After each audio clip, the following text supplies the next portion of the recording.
참으로 생각하라는 제목의 말씀 잠시 나누도록 하겠습니다.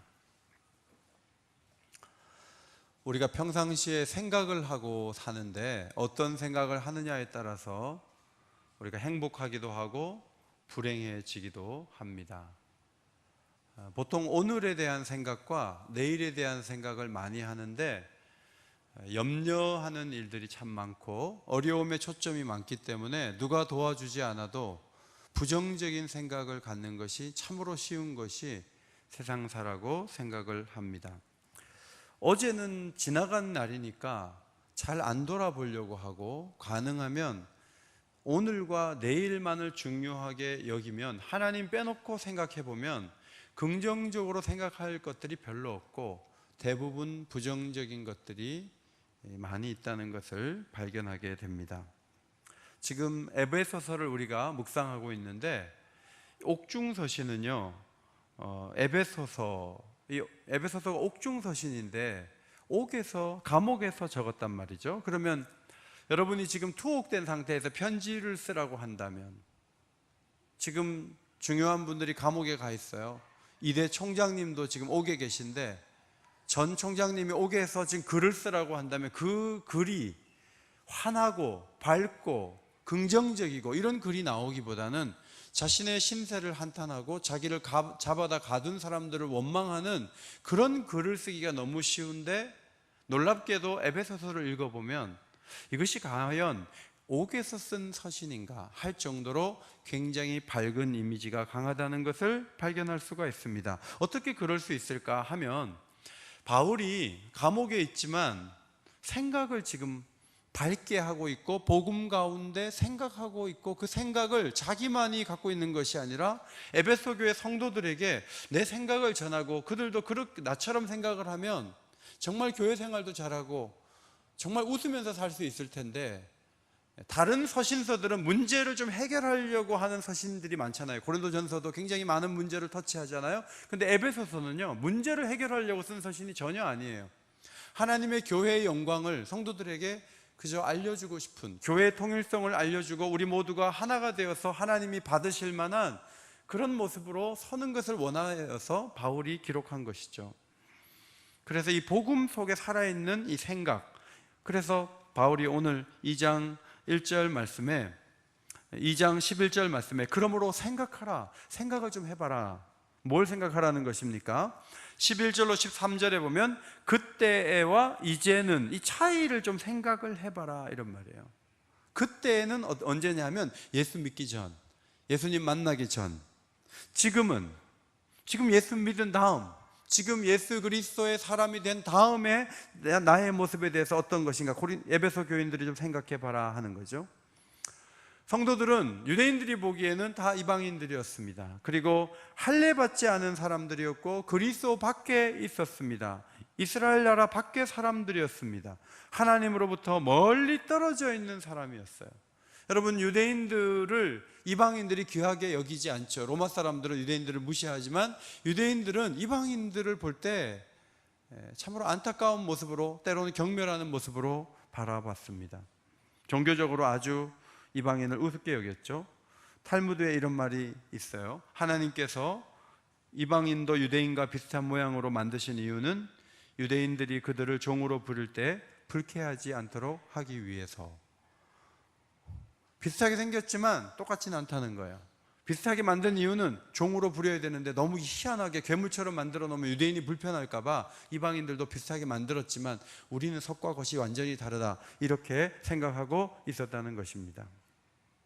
이방인은 난지 8일 만에 시행하는 할례를 받지 않았다는 이유 때문에 유대인들이 볼 때 굉장히 경멸해요. 이런 배경을 아셔야 사도행전을 읽을 때 베드로가 고넬료 집에 들어가는 것이 얼마나 어려운 일이었는지를 우리가 이해할 수가 있죠. 저들은 그리스도를 떠나 있었고 그리스도와 아무 관련이 없었기 때문에 영적인 생명이 없었습니다. 하나님과 아무 관계가 없었어요. 그 어떤 약속도 관계가 없었습니다. 어두웠고 참 생명이 없었습니다. 이스라엘이 누리는 모든 축복에서 철저하게 배제되었어요. 그래서 소망도 없고 하나님도 없는 상태에 있었다. 많은 신을 섬겼지만 참신이 아니니까 하나님 없는 것과 마찬가지였다, 그런 말이에요. 그러나 이제는 하나님으로부터 멀리 있던 너희가 그리스도 예수 안에서, 따라합시다, 그리스도의 피로 가까워졌느니라. 그리스도의 피로 가까워졌다. 이 11절로 13절을 보면 앞에는 이방인이었을 때 할례를 받지 않고 그리스도 밖에 있었고 하나님도 없는 자이고 이게 많이 설명을 했는데, 이 13절에 보면 그리스도의 피로 너희 멀리 있던 너희가 가까워졌느니라, 이 말씀으로 간단하게 이야기하는 것을 볼 수가 있습니다. 여러분, 예수님의 피는요, 좋지 않던 많은 것들을 좋게 만드는 하나님의 능력이에요. 그래서 그리스도의 피면요, 신분도 바뀌고 관계도 바뀌고 마음 상태도 바뀌고 모든 영역에서 바뀌기 때문에 예수님의 피, 그러면 그 다음에 말이 좀 생략이 돼도 굉장한 변화가 일어났다는 것을 보여주는 것이죠. 그리스도의 피는요, 이방인을 아브라함의 후손으로 만들어주는 능력이 있습니다. 이 그리스도의 피는 몸의 할례보다 더 중요한 마음의 할례를 받게 하고 귀의 할례를 받게 해서 하나님 말씀이 귓가에 들리도록 만들 수 있는 하나님의 능력인 줄 믿습니다. 그리스도 안에서 언약의 백성이 되게 하는 비결이 뭐냐면 우리가 열심히 살아서가 아니고 예수의 피로, 그리고 절망에 있던 우리들이 하나님을 바라보면서 소망의 사람으로 바뀌어지는 이 모든 변화가 예수의 피로 가능하게 되었다, 그것을 말씀하고 있습니다. 여러분, 가끔 홈쇼핑에 보면 광택제를 선전하잖아요. 어떤 때도 다 지워요. 어떤 주부가 나와서 그 고무장갑을 끼고 이렇게 하는데, 막 집에서, 보통 집에서 다 포기한 거 얼룩이나 이런 것들을 그걸 분무기 탁 뿌려가지고 이렇게 하면 싹싹 지워지면 사고 싶어요, 안 사고 싶어요? 집이 깨끗하게 될 것 같잖아요. 그래서 사고 싶단 말이죠. 저는 어릴 때 뭘 샀냐 하면 10원짜리를 학교 앞에서 이렇게 이렇게 묻혀갖고 하면 10원짜리가 반짝반짝해서 막 그 광택 나는 거, 그거 보신 적 있죠? 학교 앞에서 저거 사가지고 막 문질러가지고 이렇게 보니까 막 광택이 나는데, 이제 10원짜리가 얼마짜리가 된 거예요? 여전히 10원짜리예요. 그런데 그게 너무 신기한 거예요. 왜냐하면 그 변화, 그 동이 완전히 이게 어두컴컴하게 있는데 그걸 발라가지고 막 헝겊을 문지르니까 아주 새 돈이 되잖아요. 그러니까 가치는 여전히 10원이지만요, 그것을 완전히 밝혀놓은 것이 너무 기가 막히니까 어린아이들은 가치가 올라가는 건 아니지만 그것을 산단 말이죠. 여러분, 정말 신비로운 게 뭐냐면요, 예수님의 그 피가 우리의 신분과 우리의 고난과 우리의 국적과 우리의 미래와 우리의 모든 관계에 이 피가 능력이 되고 새로움을 가져오는 하나님의 능력이 되는 것을 믿으시기 바랍니다. 예수님의 피가 그런 힘이 있다는 거예요. 여러분, 예수 믿기 전에 어떻게 사셨냐고 그러면 여러분 가운데 한 절반 이하의 분들이 중간에 예수를 믿어서 예수 믿기 전엔 술도 좀 마셨고요, 예수 믿기 전엔 절에도 갔었고, 예수 믿기 전에는 우상을 숭배했었는데 예수 믿은 후에 하나님을 알게 되고 술, 담배는 물론 생활의 거룩함과 또 이 마음의 변화가 왔습니다, 이렇게 얘기하실 분들이 여러분 가운데 계십니다. 그런데 어릴 때부터 예수 믿은 사람은 예수님의 피가 나를 새롭게 했다는 경험이 없어요. 그런 분들은 어떻게 해야 되냐 하면요, 아버지가 어떤 삶에서 살았는지 들은 게 있잖아요. 그걸 한번 생각해 보실 필요가 있어요. 할아버지가 어떤 상태에 계셨는지를 생각해 볼 필요가 있어요. 그리고 내가 만약 복음을 받지 못하고 우리 아버지가 복음을 받지 못하고 내가 복음을 받지 못했을 때 그 안 좋은 가문의 그 흐름, 그 사회적 분위기가 나에게 그대로 통째로 왔을 때 내가 오늘 어떤 모습으로 예배하고 있겠는가를 생각해 보면 굉장히 마음속에 은혜가 되고 위로가 되는 것이죠. 저희 어머니께서 시집 오셔서 하나님 없는 집에 가서 고생을 많이 하셨다는 얘기를 들었어요. 제가 어머니한테 어느 날은 그랬죠. 어머니, 어떻게 신앙이 그래요? 안 믿는 사람한테 가서 그렇게 고생을 하니까, 어머니가 선택한 거니까 어머니가 잘못한 거예요. 제가 그랬더니 그게 아니고 언니가 가까운 데 시집을 가서 너무너무 어머니를 속상하게 하는 일을 계속 만드는 걸 보면서 나는 기준이 무조건 멀리 시집 간다, 그것이 저희 어머니의 기준이 됐대요. 그래가지고 어머니께서 멀리 자기가 원하는 대로 시집을 갔는데, 그때 한 교회 안에서 좋아하던 오빠들이 있었대요. 오빠들이 막 저희 어머니한테 막 이랬는데 언니 생각을 해서, 근데 요새 그 동네에 가보면 그 어머니한테 프로포즈 하려고 했던 그 오빠들이 지금 너무너무 잘 산대요. 너무너무 잘 산대요. 그러니까 자신이 왜 그렇게 멀리 가서 언니 생각하면서 그 기준만 가지고 꽂혀가지고 그게 멀리 간 거죠. 갔는데 저희 아버님 집안이 어려움이 일어나면 모든 것이 며느리 탓을 하는 집안이었대요. 그래가지고 어머니가 작은 일이 일어나도 네가 잘못 들어서 그렇다, 막 그런 얘기 듣는 거예요. 그리고 뭐 없어지면 또 혹시 네가 갖고 간 게 아니냐, 네가 빼돌린 게 아니냐, 이런 얘기도 듣고, 우상을 섬기고 제사해야 되고 교회도 못 가게 만들고 엄격하고. 여러분, 그런 집안에 가가지고 너무너무 고생을 하신 거예요. 탈출하듯이 나오셨고, 어쨌든 예수의 그늘 아래 저를 키우셨어요. 그래서 제가 가만히 생각해 보니까 우리 아버지 그 집안의 그런 분위기가 우리 어머니가 차단하고 예수 믿지 않았으면요, 그 분위기가 전부 저에게로 오고, 그 다음에 어미선 사모를 얼마나 공격하는 분위기가 집안에 조성이 돼갖고 막 공격을 하겠어요. 근데 하나님께서 복음으로 막아주시고요, 복음 안에 살게 하시고, 예배를 안 드리면 오히려 어려움이 오게 하시고, 하나님을 찬양하게 하시고, 기도하게 하시고, 자유롭게 하시고, 화평하게 하셨으니까 이 모든 것이 하나님의 축복인 줄 믿습니다. 그러니까 전에 있던, 지금 있던 이 상태를 우리가 한번 비교해 볼 수 있는 방법은, 아버지 때, 할아버지 때 한 4, 5대 올라가면 전부 예수 안 믿었잖아요.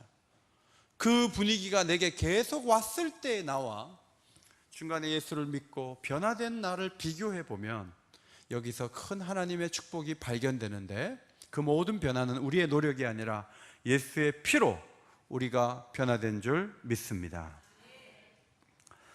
오래전과 지금 모든 것이 좋아진 것은 아닙니다. 제가 얼마 전 수요일 날 20년 전과 지금 언제가 더 좋으냐고 여쭤보니까 시니어들이 전부 20년 전이 좋았다 그러는 바람에 설교가 이상하게 돼버렸어요. 20년 전이 훨씬 좋았대. 그때는 아프지도 않았고, 그때는 젊었고, 그때는 하고 싶은 거 마음대로 하고, 먹을 거 마음대로 먹고 그랬는데 지금은 안 그렇다는 거예요. 여러분, 20년 전에 하늘이 별을 보면요, 별을 셀 수가 있었어요. 근데 지금은 별 보기가 참 어려워요. 공기가 탁해지고 미세먼지가 많고 안 좋아진 것도 많아요. 그런데 영적으로 보면요, 하나님을 만나기 전과 후는 상상할 수 없는 이 차이가 있는 거예요. 굉장한 차이가 있는 거예요. 예수 믿기 전이 좋았다는 사람은 그 예수 안 믿는 사람이에요. 예수 믿기 전과 후는 완전히 달라진 거예요. 예수의 피로 달라진 것을 고백하시기를 바랍니다. 그것이 중요하죠. 예수의 피가 모든 것을 바꾸어 놓았어요. 옛날에는요, 막 부흥회하고 기도원 가서 기도하고 이럴 때요, 찬송가, 이 찬송 되게 많이 불렀는데 지금 잘 안 불러요. 피라는 표현 때문에 그런 것 같은데, 나의 죄 속하기는 예수의 피밖에 없네, 나는 공로 없으니 예수의 피밖에 없네, 평안함과 소망은 예수의 피밖에 없네, 나의 의는 이것뿐 예수의 피밖에 없네. 5절 같이. 영원토록 내 할 말 예수의 피밖에 없네, 나의 찬미 제목은 예수의 피밖에 없네. 여러분, 예수의 피밖에 없다는 노래를 부르신 적이 오래되셨죠? 더 중요한 게 우리에게 너무너무 많아졌어요. 예수의 피 때문에 달라진 게 너무너무 많은데 그것을 우리가 잘 기억하지를 못해요. 성도 여러분, 생각하시되 다른 세상적인 것들 생각을 줄이고 예수의 피공로가 가져온 변화를 생각하고 길을 갈 때도 묵상하고 그것 때문에 감사하고 그것 때문에 찬송할 수 있는 하나님의 사람들이 되시기를 주의 이름으로 축원합니다. 두 번째로는 예수가 이루신 화평을 생각하라는 거예요. 예수님은요, 담을 허무시는 분이에요. 유대인과 이방인의 담을 허물어요. 예루살렘 성전의 성소와 이방인들 사이에 담이 있는데 그 담을 통과해서 만약에 이방인이 유대인 쪽으로 들어갔다 그러면 벌 주는 게 있어요. 벌을 줘요. 못 들어가요. 담 때문에. 그런데 예수님께서 그 담을 허무셨다는 거예요. 율법도 하나의 담이 되는 것은요, 그 율법은 유대인에게는 축복의 선언이에요. 이방인들은 그게 뭔지 몰라요. 그런데 유대인들은 율법을 알아서 율법의 복을 받아요. 이방인들은 율법의 저주를 받아요. 그러니까 한쪽에서는 율법 때문에 저주받고 한쪽에서는 축복을 받아요. 그러니까 서로 원수가 되는 거예요. 고등학교 때 굉장히 친한 친구인데 한 친구는 너무 좋은 대학에 갔어요. 한 친구는 너무 어려워서 취업을 했어요. 자, 이 두 친구는 행복하게 계속 친구 관계를 유지할 수 있을까요? 대부분 깨질까요?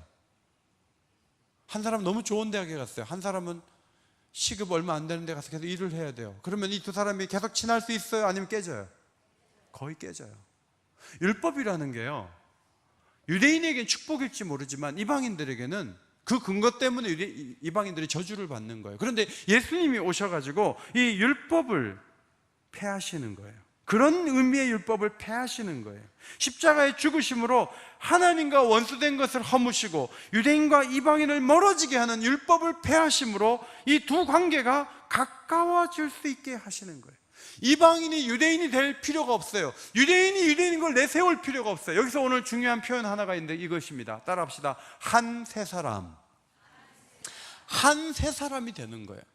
모두가 예수님의 피로 정결하게 되어서 한 세 사람이 되어서 하나님의 자녀가 되는 것이지, 이방인이 유대인 될 필요가 없고 유대인이 유대인인 걸 내세울 필요가 없는 거예요. 예수님은 담을 허무는 일에 능하신 분이십니다. 여러분, 복음이 들어가는 곳은 담이 허물어지잖아요. 담이 허물어져. 양반과 천민의 담, 부자연스러운 모든 것, 이런 것들을 다 무너뜨리시는 거예요.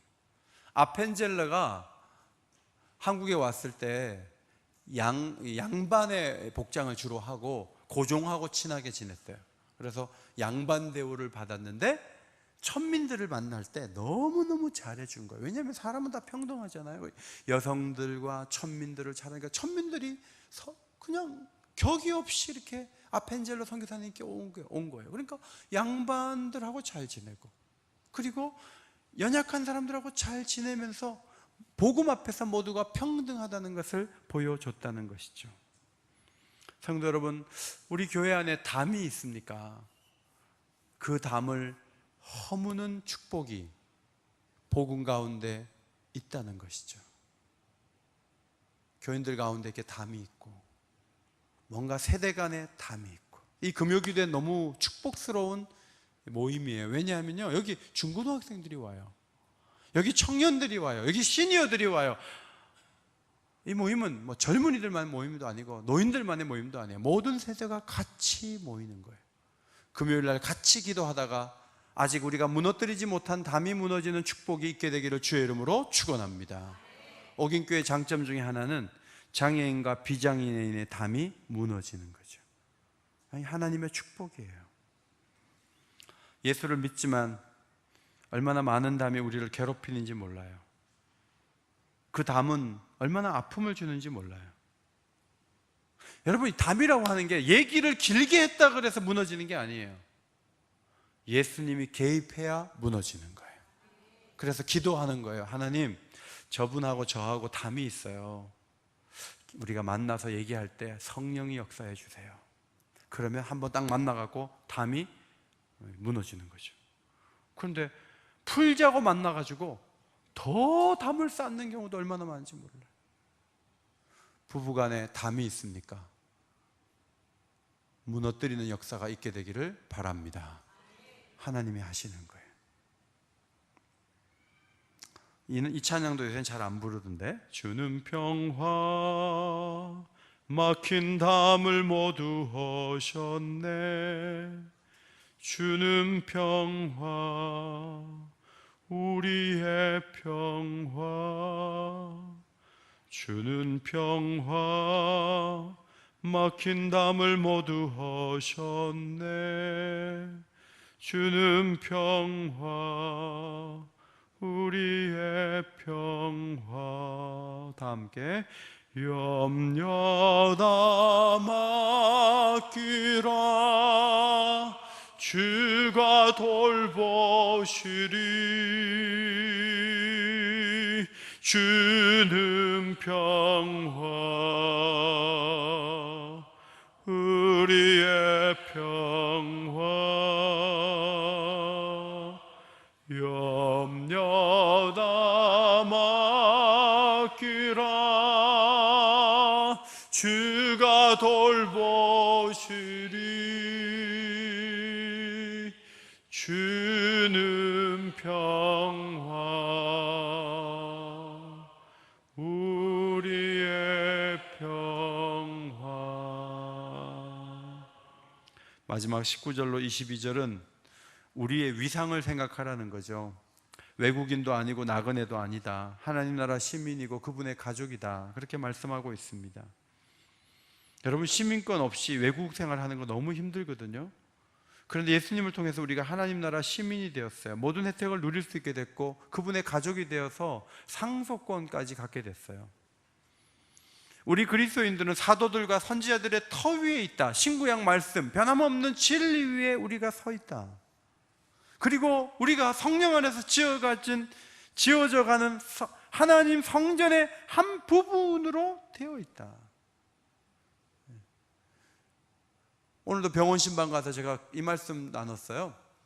집사님이 건강하셔서 하나님의 나라의 건물의 한 부분에 건강한 한 부분을 차지하셔야 돼요.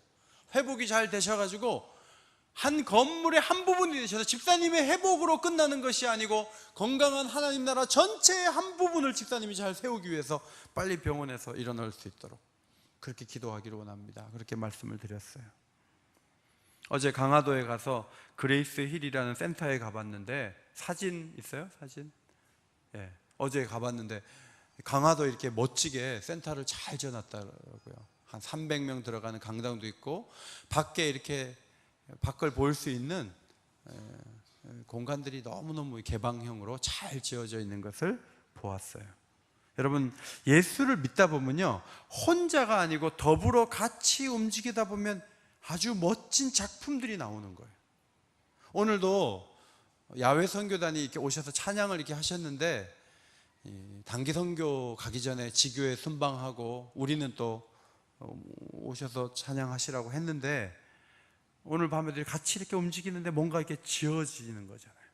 하나님께서 야외 선교단원들에게도 은혜를 주시고 우리에게도 은혜를 주시는 거예요. 뭔가 선교지에 가서 뭔가 하잖아요. 그러면 우리가 생각하지 않은 일들이 막 있는데 그게 다 하나님이 우리가 생각하지 않은 집들을 지어 나가시는 거예요. 놀라운 일들을 계속 이루어 가시는 거예요. 그래서 우리가 구체적으로 계획해서 1년차, 5년차, 10년차 뭐 하겠다, 여러분 그 계획대로만 되면 좋겠지만 여러분 그 계획보다도 더 위대한 하나님의 계획이 있어요. 우리 자녀들에게 있고 우리 교회를 향해서 있는 거예요. 지금 야외 선교단은요, 목사님만 한 200명 이상 배출한 선교단이에요. 목사님만. 그러니까 힘을 모으면 얼마나 많은 일을 할 수 있겠어요. 근데 옛날에 우리가 목사님만 한 300명 모아보자, 그렇게 해서 시작한 거 아니에요. 37년 됐어요. 그런데 하나님 노래하다 보니까 하나님 이렇게 만들어 가시면서 이 안에 또 26명 중에 한 5사람의 6명은 또 선교사 나오지 않겠습니까? 그렇게 해서 놀랍게 이렇게 하나님이 그림을 그려가시면서 우리를 만들어 가시는 축복이 우리에게 있게 되는 것이죠. 그러니까 지금 바울이 옥에 있는데 하나도 불행하지 않아요. 왜냐하면 지금 생각은 하나님 나라의 생각을 하고 하나님의 교회의 생각을 하면서 예수의 피로 변화해 주시고 미래의 어떤 그림을 완성시키실지를 막 이렇게 꿈에 벅차가지고 감옥에 앉아 있는데 편지가, 놀라운 편지가 써지는 거예요. 그러니까 무슨 생각을 하느냐가 중요한 거예요. 성도 여러분, 생각이 달라지시기를 바랍니다. 생각이 업그레이드 되시기를 바랍니다. 우리도 이것을 생각합시다. 정말 소중한 것은 예수의 피가 가져온 변화다. 예수님은 화평을 가지고 오셨고 담을 넘으셨는데, 그리고 우리로 하여금 새 사람 되게 하셨는데, 담을 쌓는 것은 우리 자신이고 죄성이다. 이것을 무너뜨려야 된다. 누구와도 소통할 수 있는 마음을 가져야 된다. 이제는 하나님 나라 시민이며 하나님의 가족이다. 선지자들의 터 위에서 하나님께 영광이 되기 위해서 세워져가는 건물을 우리가 구성하고 있다. 큰 그림을 가지고 오늘도 기도하는 일에 하나님의 축복이 임하게 되시기를 주의 이름으로 축원합니다. 축원합니다.